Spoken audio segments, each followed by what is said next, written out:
Yeah, I love the US. I've done about three big road trips. I think I've done 11 states. There are a lot of states, so I haven't Hmm. done them all. But yeah, no, I've traveled quite a lot there, and I absolutely love it. It's been since just before the pandemic that I haven't been there now. So Okay. Do you ever make it yeah, to Wisconsin? I have not been to Wisconsin. No, I've Okay. done. So I did. So once I did a trip that started off in Washington and then went through to Montana, and we Okay. went through down Wyoming and Colorado and all of that. But I didn't go across Oh, all that's the all right. way. So yeah. Hi, Hi. hi, hello. How are you doing? Hi, Ginevra. Hi, hi. Uh, I'm very good, thank you. yeah, I'm Drew. Nice to meet you. Hi, Drew. Yes, Drew. All right. Okay. Well, so because we're on a time limit, I guess you ready to go? Yeah, ready Yes. to go. All right. Here we go.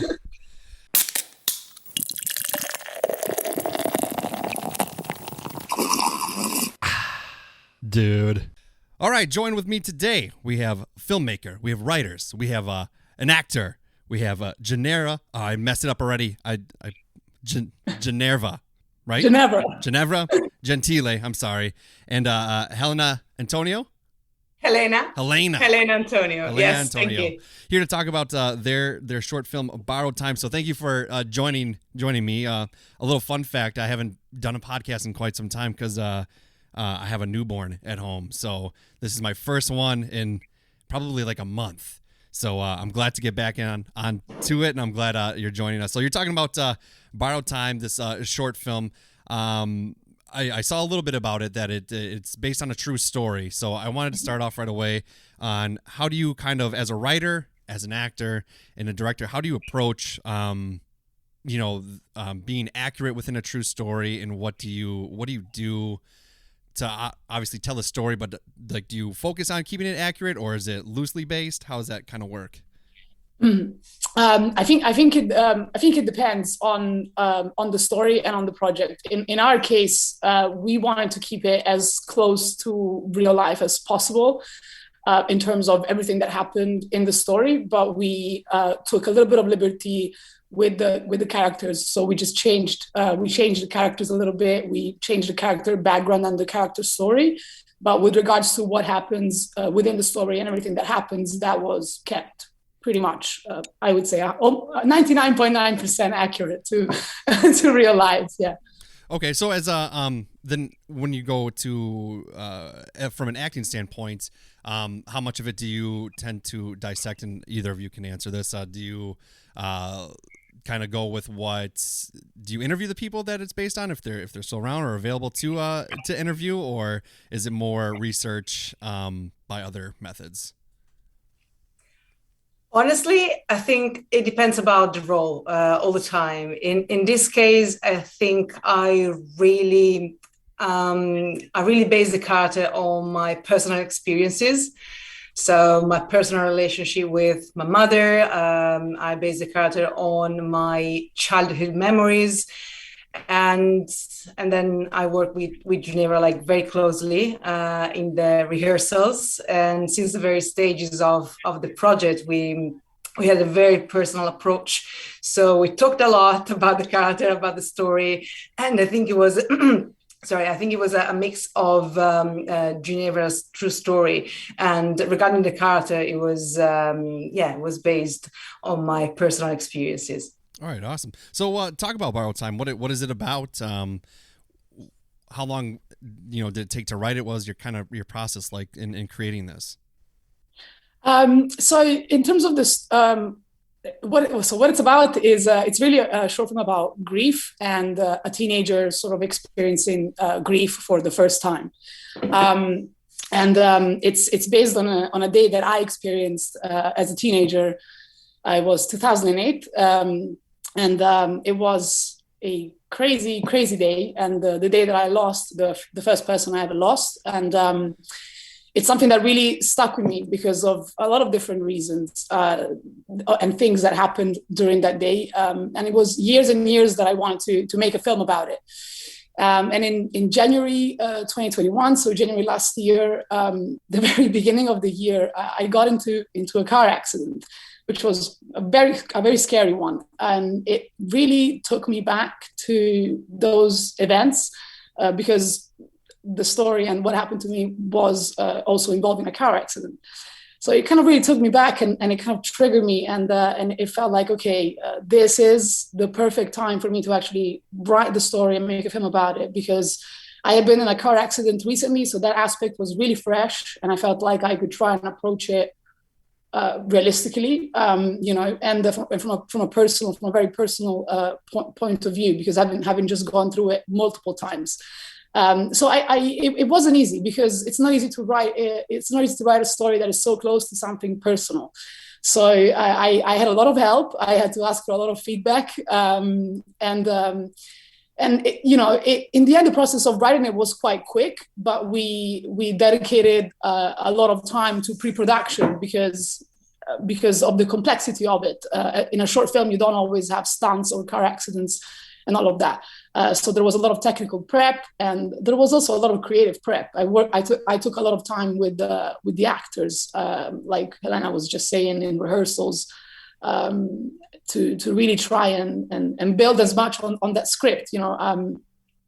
I approach a script every time where even when I lock it, I'm always going to be flexible, because I like to work with my actors and adapt a role to them, adapt the story to them, and sort of make it like Heléna made it a bit more personal with her experiences, and that's what we kind of worked on together, blending the two things. Mm-hmm. So I think there is a lot of balancing that you need to try and do, and it's not always easy. You want to stay true to a story, but you also want to make it engaging for an audience.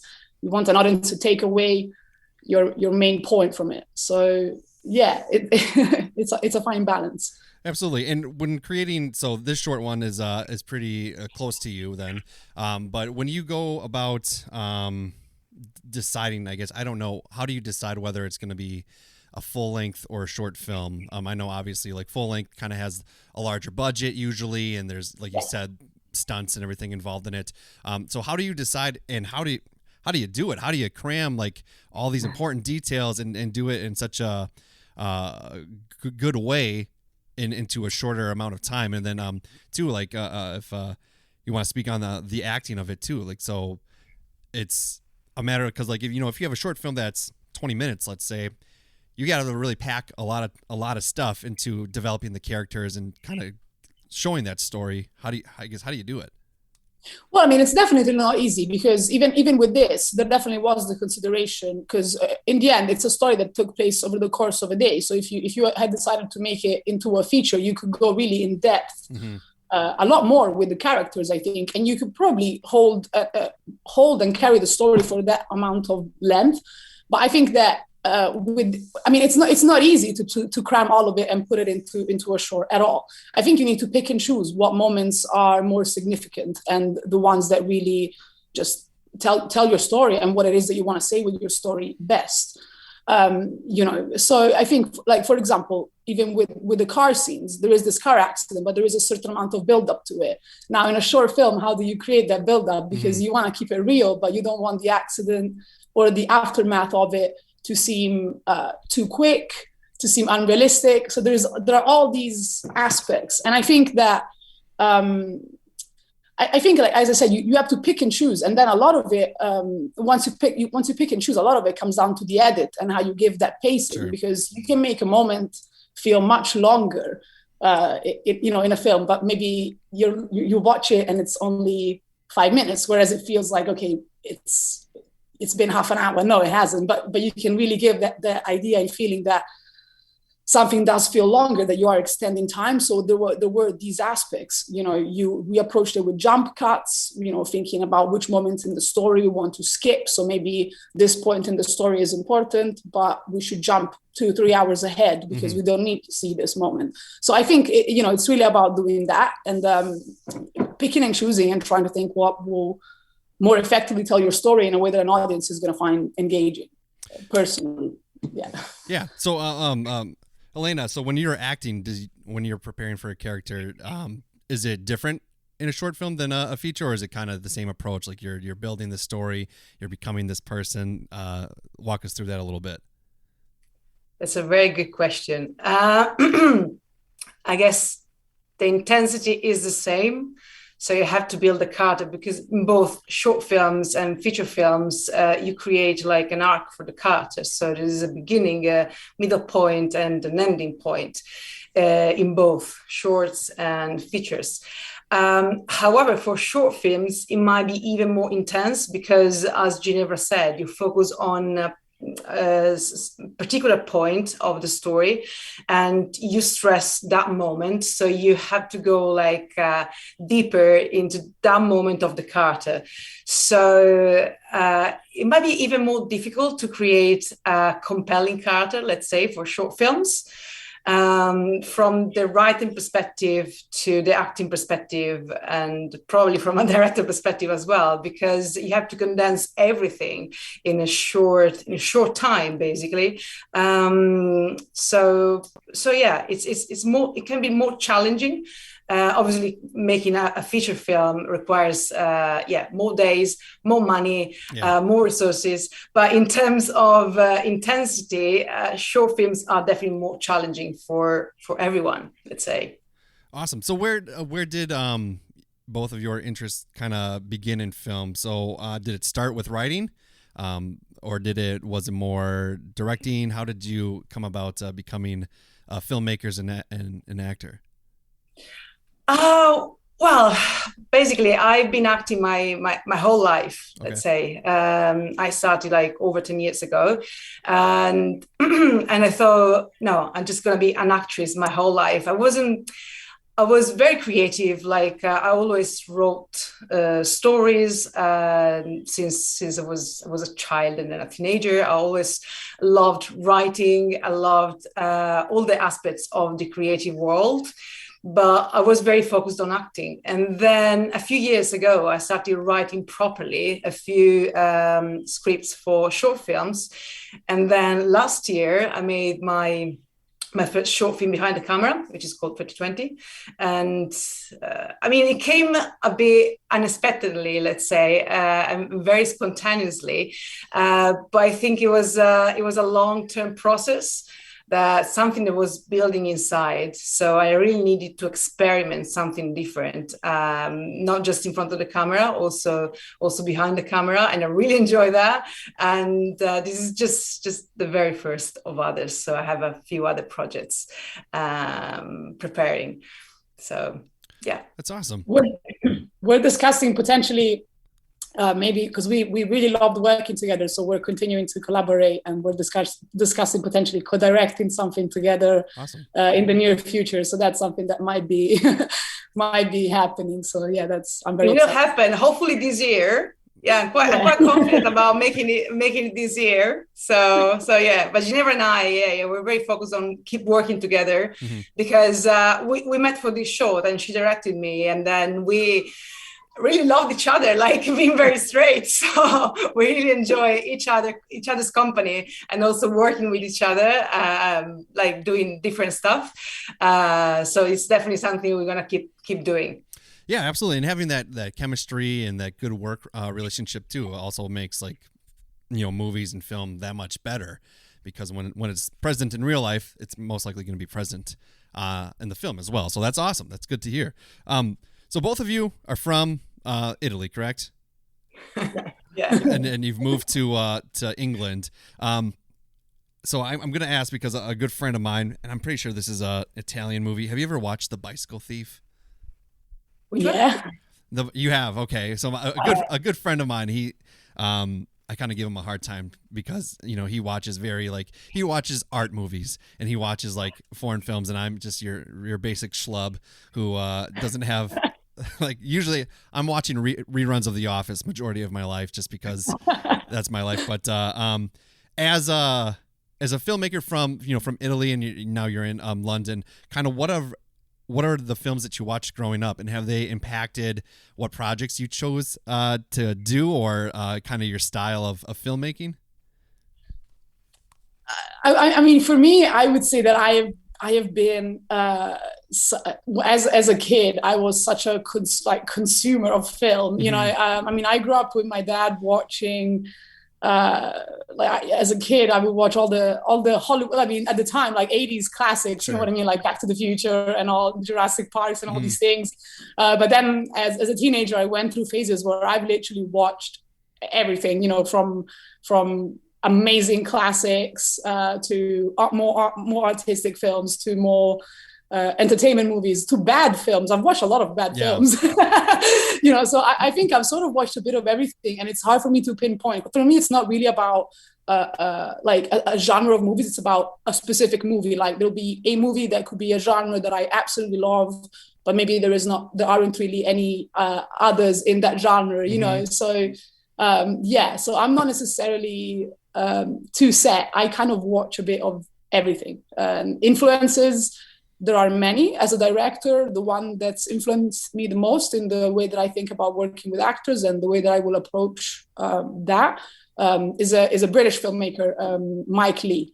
And I only really discovered him after I moved here. So I didn't even really know much about him before then. But if I had to pick one influence as a director, it would be him. Awesome. Yeah, and for me, I definitely grew up with the classics, especially American classic movies. Okay. And it's quite funny because when I was a child and until I was, I don't know, about 15, I really loved horror films. Yeah. So I was a horror fan. Like when I was 8 or 9 or a bit later, I would watch like films like It, Halloween, like very, very heavy horrors. Me too, Heléna. big passion. And also I would read horror books and kind of very, very scary stories. I had that taste. And then I think my taste, and I still love horror films, just to be clear. Yeah, me too. But my taste got a little bit refined, let's say, later on. And I started watching also still classic movies and different kind of films. And I think one of my favorite ones is definitely A Perfect World by Clint Eastwood. Okay. So this is a very classical film. It's a very simple story, and that's why I really love it, because it's a simple story based on human beings, on characters, and the friendship between this older man and the child is just beautiful. And I think I really love Clint Eastwood as director more than as actor. Mm-hmm. So he has been one of my, let's say, I don't know, directors to look at when I was growing up, and still now. Yeah, absolutely. I'm a pretty big horror movie fan myself. I don't get to watch them too much. I got now 3 kids, and my one daughter, she's the oldest, 13. She's starting to get into that world a little bit, but not too often. So unfortunately, I don't get to see too many of them. But and I think too with just touching on horror real quick, I think Jordan Peele has done some pretty cool stuff in the world of horror, where it's more like psychological than the gore, which I enjoy as well, and it's sometimes a little easier to watch. But yeah, I've had my horror movie days as well. Have either of you been in a horror movie, or have directed or written a horror movie?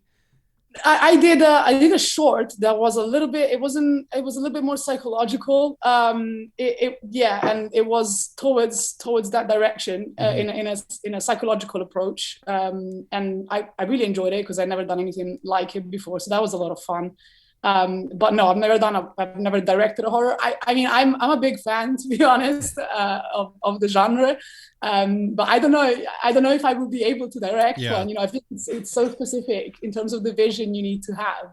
A lot of directors that do horror, I think they're just so amazing at that, and you don't often see them do other things. So right. You ever think anyone gets like concerned? You were like, you direct all these horror movies, like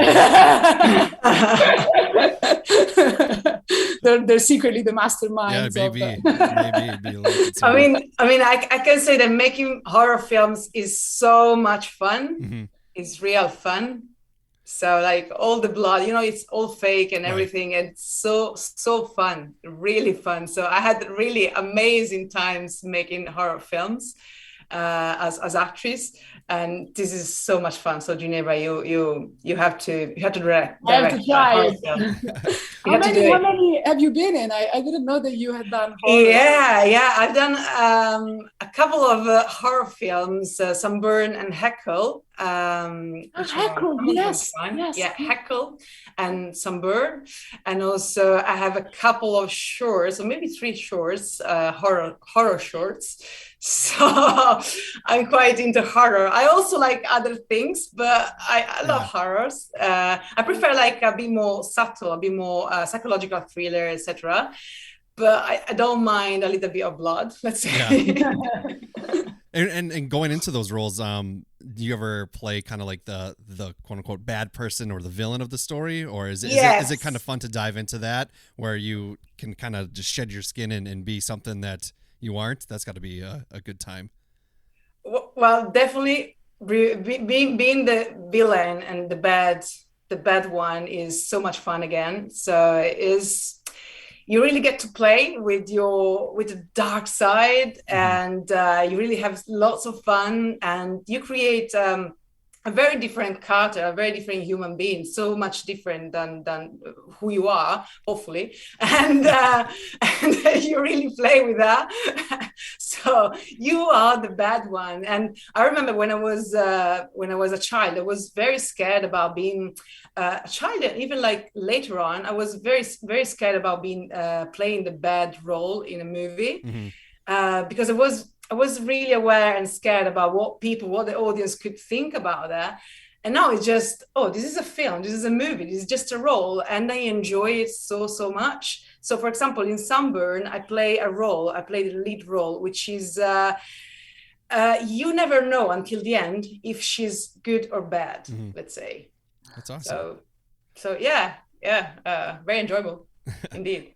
And that's like the power of film too, where if it's executed well and done in a good job, a lot of times like the fans are gonna look at you a little differently for a little bit because they see you as that character rather than the actor, which is so. I think if people are a little afraid of you after that type of role, it's a good thing, a good sign you did something well. Yeah, it's a very good sign. Awesome. Well, Borrowed Time. So it's out now. Where can people watch it? Well, so they can't yet watch it. Okay. We're currently waiting for the festival to have it, so the film service premiere at the festival, and to kick off the festival run, hopefully soon. And after that, we're gonna obviously make it available to watch on some great platforms, so everybody can see it. But for now, if you want to see it, then keep up to date with us. And as soon as it's gonna premiere, we're gonna let the whole world know. Yeah. Is there, so as far as like film festivals, how does kind of those go about? Are you coming to getting in any in America, or are they more in England? No, we're doing a lot of American ones. So we're doing, to be honest, we're doing a little bit of everywhere, but definitely a lot of UK ones and a lot of American ones. Cool. I've had mostly so far my films I've screened in the UK and the US. So I'm aiming for those two primarily in terms of pushing it. I think also because of the type of film and the audiences. But obviously, I'm hoping for it to screen in my home country, in Italy, with it being a story that took place there. And I don't know. I hope it's going to get as wide of a reach as possible, because it's definitely a story that everyone can relate to. Absolutely, that's awesome. I hope it does well, and I can't wait for it to be unleashed into the world, and everybody can watch it, and then you're winning Oscars or all that type of stuff. Where can they follow you on like social media, and how can they stay up to date with you? So for Borrowed Time, it has its own Instagram. If you want to follow the film, it's on Instagram at borrowedtime.film. It's better to follow me by my production company, because I'm a little bit bad with my personal Instagram. And it's called North Harley Films, and you'll find it everywhere: Facebook, Instagram, Vimeo, YouTube. Yeah. Okay, awesome. Heléna, how can they follow you and stay in touch with what you're doing? Well, I'm using a lot of Instagram. By my name, Heléna Antonio. And I also have a Facebook page, which I'm not updating lately, but I will do better. And it's called Heléna Antonio. Heléna Antonio as well, I think. Like, I can't even remember. Maybe actress. Instagram is definitely much more updated. Yeah. And I think that's it so far. Awesome. Well, I'll make sure to add your Instagrams in the show notes and everything. We'll get so people can follow you. Best of luck with everything. I hope the releases and the premieres go well, and I hope you have continued success. And I really appreciate you being on the show. No, thank you for having us. Yeah, absolutely. I have a question. Sorry, sure. Sorry, guys. No worries. Where are you based in the US? I'm in Wisconsin. Okay, because I was thinking, like, if you go to any festival there, I don't know. Yeah, I don't know. You're very welcome to join us. I'm not sure if Wisconsin has any music or movie festivals. They might, but probably in like the Milwaukee area, which I'm not too far from. So yeah, exactly. We'll check it out. Yeah, definitely. Yeah, Wisconsin's a good place to visit. We have, if you like drinking beer, we got a lot of it, and we also have a lot of brats. It's a very, very kind of German style state, I guess you could say. It's all right. So that's great. We'll definitely come. Yeah, absolutely. Well, thanks again. Perfect. Thank you so much. Thank you for having us. Thank you. Bye. Bye.